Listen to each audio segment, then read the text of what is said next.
Hello ဒါလေးကတော့တငယ်ချင်းနေနဲ့တက်ချီလေးကိုတောင်ကိုတုံတာရဲ့ဘလော်လေးပေါ့နော်ကျမတို့သွားတဲ့ရက်တော့မိုးရွာတော့ခါကြတော့လမ်းလုံးဝအဆင်မပြေပါဘူးတလမ်းလုံးအဆင်မပြေပါအိမ်မှာကျမတို့လမ်းမှာအတုပ်တွေပါတွေဝယ်ဆိုင်နဲ့6ရိုက်ပါတယ်6ရိုက်ပြီးအဲ့မှာမျက်မှန်မိန်းနဲ့ဗိုက်ကြီးတရားပို့ပေးပါတယ်အဲ့မှာ rapper 2ယောက်တွေ့ပြီးတော့6ရိုက်ပါတယ်ကျမကလည်းဟိုဆွဲဒီဆွဲကင်မရာနဲ့ဟိုလူပေါင်းဒီလူပေါင်းဆို6ဆွဲနေပါတယ်အိမ်မှာရပိုင်း2ယောက်ကပို့ပေးနေမျက်မှန်တက်ပြီးတော့ဗောနော်အဲ့မှာပို့ပေးနေပါတယ်အဲ့မှာကျမကလည်းဟိုပြောဒီပြောလက်တွေကဘာပြောမှလည်းမသိပါဘူးအဲ့မှာတောင်ပေါ်မရောက်သေးဘူးအဲ့မှာဖုန်းကြောင်းရောက်တော့အခါကျတော့မျိုးရဆိုးကြရင်လည်းကင်မရာမန်ဟိုဘက်ကတငယ်ချင်းကိုမခေါ်လို့ဆိုပြီးတော့ကျမတို့ရှောက်ပြောပါတယ်အဲ့မှာမျိုးရဆိုးကြပါတယ်ကျမတို့အဲ့မှာလက်ညှိုးကြီးတထိုးထိုးနဲ့ကင်မရာမန်ကလည်းဘာပြောမှမသိဘူးအဲ့မှာတောင်စားတက်တော့အခါကျတော့မိုးတွေရမ်းရွာနေလို့စတော့ဆိုင်ကနေတက်မလို့ပဲမိုးတွေရမ်းရွာနေတော့အခါကျမချီချင်မဲ့တက်လာပါတယ်တောင်ပေါ်ထိတောင်မရောက်လိုက်ပါဘူးတောင်တဝက်နဲ့တင်ဘုန်းကြီးကျောင်းလေးတွေ့ရော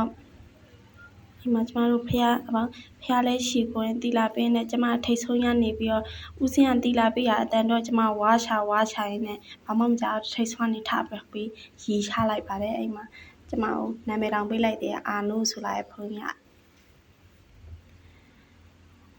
အိမ်မှာကျမတို့နေရာဖင်ရပြီးတော့ဝီတွေတောက်ကြတာပေါ့နော်အရန်ဖြုတ်မယ်ဆိုပြီးတော့ဝီတွေတောက်ပြအပြန်ကကြတော့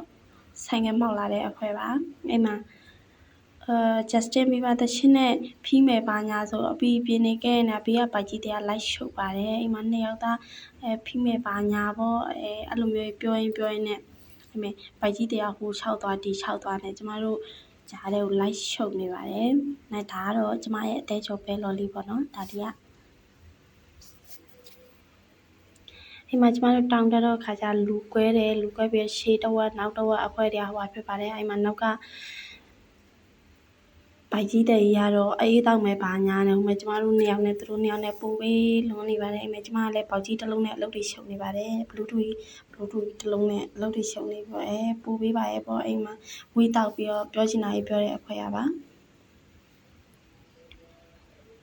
သွားတော့ဖះဖူးသွားလိုက်တာပါပဲတကယ်တမ်းဖះမဖူးခဲ့ပဲတပ်ပွန်ရပြီးပြန်လာခဲ့ရပါအိမ်မှာဖះပေါ်မှာလည်းဟိုဖះပေါ်မှာတော့မိုးရွာတော့လုံးဝအိမ်တော့သွားလို့ခေါင်းနဲ့အနေထားမှုပေါ့နော်တကယ်လို့မိုးမရွာတော့တောင်ထိပ်ထိတက်မယ်ဆိုပြီးမိုးရွာလို့ဘယ်မှမတက်တောင်တစ်ဝက်ကနေဆင်းလာပါ